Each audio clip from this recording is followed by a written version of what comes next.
नमस्कार। मेरा YouTube channel naturopath doctor Ranju holistic health solution में आपका स्वागत है। आज मैं आपको बताने वाली हूँ कि वैसे बच्चे जिन्हें सांस लेने में दिक्कत होती है और उनके चलने फिरने उठने बैठने सोने और शरीर में बहुत दर्द हो रहा है, पेन हो रहा है, तो उन्हें क्या क्या करना चाहिए। और मैं आज आपको दिखाऊंगी कि देखिए, वो बच्चे जब भोजन करते थे तो उनकी हाथें ऊपर की तरफ अकड़ जाती थी, वो सीधे एकदम अच्छी तरीके से बैठ नहीं पाते थे। तो फिर उनको किस तरीके से कंट्रोल किया जाए, ये सब भी बातें आपको आनी चाहिए, क्योंकि दवा आपके सिस्टम को ठीक करता है और बिहेव आचार व्यवहार जो है वो आपको हेल्दी बनाता है। मेडिसिन के साथ आपका धारणीय आधारणीय वेग भी संतुलित होना चाहिए, और यदि संतुलित नहीं होता है तो परेशानियां बढ़ती है और उस औषधि का प्रभाव, जो सप्लीमेंट दिया जाता है, उसका प्रभाव उस तरीके से पूरा का पूरा नहीं मिल पाता है। जिन्हें भी सांस की दिक्कत हो, छोटे बच्चे हो, एलर्जिक हो, कुछ भी हो, सबसे पहले तो उन्हें लंबा गहरा सांस लेने के लिए आप आदत डालें। रोज सुबह शाम ऐसा करें, और यदि वो ऐसा नहीं कर सकते हैं तो उन्हें कोशिश कराएं 3 से 10 बैलून रोज फुलवाएं उनसे, और इस तरीके से फुलाते फुलाते उनके लंग्स की कैपेसिटी में वृद्धि होगी। लेकिन आपको ये भी ध्यान रखना है, उनके भोजन और शारीरिक जो शक्ति है उस पर ध्यान रखना है। अगर शारीरिक शक्ति कम हो रही है और बैलून फुलवा रहे हैं तो फेफड़े पे प्रेशर भी बढ़ सकता है। ये आपको ध्यान रखना है हमेशा। यदि ध्यान नहीं रख पाते हैं तो फिर उनकी प्रेशर बढ़ेगी, मतलब पेन होगा और शरीर में परेशानियां बढ़ जाएगी, फिर से उनके सांस चढ़ने लगेंगी। ये सब बहुत सारी अलग अलग कुछ ऐसी भी हो सकती है सिम्टम्स जो कभी किसी को ना हुआ हो, तो ये आपको ध्यान देना है।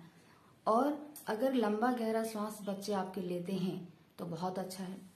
और नॉर्मली हम लोग, जब मैं पेशेंट को देखती हूँ, बच्चे हो, बूढ़े हो, बुजुर्ग हो, यूथ हो, लेडीज हो, जेंट्स हो, कोई भी हो, तो उनके शारीरिक क्षमता का एक मूल्यांकन अपनी अनुसार की जाती है, और फिर उन्हें मैं उनको डिकॉक्शन बताती हूँ, काढ़ा बताती हूँ, होम रेमेडी।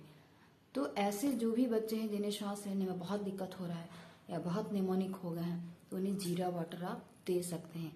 और यदि एक दिन देने के बाद कोई फर्क नहीं पड़ा और ज्यादा सिम्टम बढ़ गया तो आप परामर्श के बाद ही उन्हें देंगे, ऐसे ना दें। पर हेल्दी व्यक्ति के लिए एक दिन सप्ताह में जीरा वाटर बहुत अच्छा है, लेना चाहिए। लेकिन अगर जीरा वाटर लेने से आपको प्रॉब्लम हो गया तो आपको परामर्श में आना चाहिए। मैं इसलिए बताती हूँ कि बहुत लोगों को ये सूट नहीं कर पाता, क्योंकि उनकी केमिकल कंपोजिशन अंदर क्या हो रहा है आपको नहीं पता होता। ये हम लोग इन्वेस्टिगेशन में देखते हैं, फिर आपको बताते हैं। तो इस तरीके से आप अपने आप को, अपने बच्चे को कैसे कंट्रोल करें। अगर जिनका श्वास चढ़ता है, दम फूलते हैं, परेशानियां होती है, कुत्ते जैसे ब्रीद करते हैं, वो मुंह खोल खोल के जीभ निकाल के, ऐसे केस में आपको परामर्श की जरूरत पड़ती है। तो देखिए, इन बच्चों को किस तरीके से ये बच्चे सफर कर रहे हैं कि उनको अंदर से श्वास लेने में दिक्कत हो रहा है, उनकी लंग्स की कैपेसिटी कम हो रही है, ऑक्सीजन नहीं मिल पा रहा है। देखिए, वो जब भोजन करने के लिए बैठती है तो पूरे हाथ ऊपर की तरफ उनकी सिकोड़ जाती है, वो रिलैक्स होकर खाना नहीं खा पाते, और इस तरह शरीर को सिकोड़ कर कितने दिनों तक आप जीवन जी सकते हैं। इसके लिए आपको दिनचर्या में आना ही पड़ेगा। तो देखिए, इन बच्चों की हालात देखा आपने, किस तरीके से इनके हालात है। इन्हें सुधारने के लिए आप बहुत बड़े चिकित्सालय और बहुत बड़े चिकित्सक की जरूरत नहीं होती है। चिकित्सक के जो बात बोले जा रहे हैं, जो मार्गदर्शन दिए जा रहे हैं, वो बहुत इंपॉर्टेंट होता है। आप कितना समझ पाए, कितना अनुभव कर पाए, कितना उन बच्चों को आप लागू कर पाए, इसे समझने की जरूरत है। इसीलिए मैं बार बार बोलती हूँ कि पेरेंट यानी माता पिता को बहुत अच्छा समझ रखना पड़ेगा। और आज माता पिता किचन से दूर हो गए हैं, यही वजह है जो अधिक से अधिक बीमारियां उत्पन्न हो रही। अधिक से अधिक बीमारी मुझे बस वही दिखते हैं कि आपके नॉलेज की कमी के कारण आप बीमार हो रहे हैं।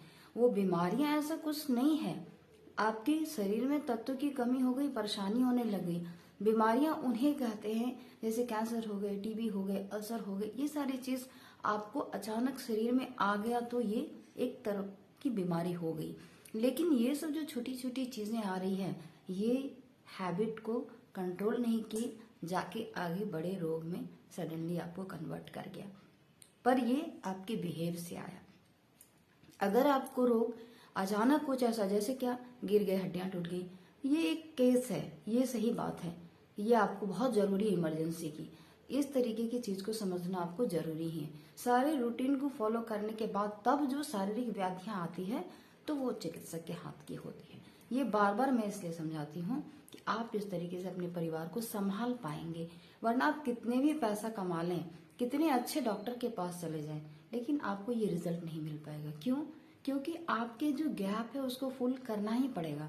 बिना फुल के, बिना नॉलेज लिए आप नहीं चल सकते। अभी बहुत लोगों को ये नहीं पता है, बहुत लोग कहते हैं कि आंवला खट्टा है। आंवला खट्टा नहीं है, आंवला सडरस वाला एक फल है। इसमें 6 रस होता है। जब आप खाएंगे एकदम कसा, जब आप थोड़ा चबाएंगे तो खट्टा महसूस होगा, जब आप पूरा खा लेंगे तो मीठा महसूस होगा, जब आप स्टार्टिंग में टच करेंगे हल्का नमकीन महसूस होगा। इस तरीके से उसमें सडरस है। यदि आप उसको खट्टा कह रहे हैं तो अपने शरीर के तत्व को कम करेंगे अगर नहीं खाते हैं तो। इस ऋतु में आंवला मिल रहा है, इसी ऋतु में आपको खाना जरूरी है। अगर आप मार्च, अप्रैल, मई, जून में आंवला खा रहे हैं, आपको किसी काम के नहीं है। उस समय आप पाउडर फॉर्म को ले सकते हैं, क्योंकि ये स्टोर किया हुआ आंवला आप अगर ग्रीन लेते हैं, ये चीजें आपको सडरस नहीं मिलेगी। क्योंकि परिपक्व का एक अलग महत्व होता है। परिपक्व जो चीजें होती है उसका आपको रिजल्ट भी बेटर मिलता है, क्योंकि जो सार धातु आपके बॉडी में रेडी होता है परिपक्व फल, मूल, सब्जियां और भोजन लेने से ही बनता है। अपरिपक्व लेंगे तो आंव बनेगा। आंव बनने का मतलब है ऑर्थराइटिस आएगा, जॉइंट्स पेन आएगा, ये सारा प्रॉब्लम आएगा आपको। बहुत सारे इन्फेक्शन होने स्टार्ट हो जाएंगे, एसिडिटी बनने लगेगा, क्रोनिक एसिडिटी हो जाएगा, कॉन्स्टिपेशन हो जाएगा, पाइल्स, ये सब सिस्टम है। अपक्व भोजन खाने से ये सारी चीजें आती हैं। तो आपको हमेशा ध्यान रखना है कि अपक्व मतलब आधा पका हुआ भोजन नहीं लेना, वो आंव बनाता है। तो इस तरीके से आपको अपने आप को नियंत्रण रखना है। कई बार होता है आप नहीं समझ पाए तो गलतियां हो गई, पर उसको आप करेक्शन करिए। हर पल करेक्शन करना ही आपका अच्छा स्वास्थ्य का परिचय है। यदि आप हर पल नहीं करते करेक्शन तो ये आपके लिए अच्छे स्वास्थ्य का परिचय नहीं है और आप अच्छे रह भी नहीं सकते। तो इस तरीके से इन बच्चों को आप अपने सुधार करके बचा सकते हैं। मेरे जितने भी लोग सुन रहे हैं यूट्यूब चैनल को, वो सब इन चीजों पर पूरा का पूरा ध्यान दें और कमेंट सेक्शन में मुझे जरूर लिखकर बताएं कि मैं दिल से स्वस्थ हूं और मुझे किस तरीके का गाइडलाइंस चाहिए, जरूर बताएं तो मैं आपको बता पाऊंगी। आपके जो प्रॉब्लम होंगे उस प्रॉब्लम को यदि हमारे पास पहुंच जाता है, सुनने को मिल जाता है, तो आपको इसका आंसर भी मिल जाएगा। इसलिए कमेंट सेक्शन में आप जरूर बताएं, फिर मैं आपको आंसर करूंगी। आज के लिए यहीं तक, धन्यवाद।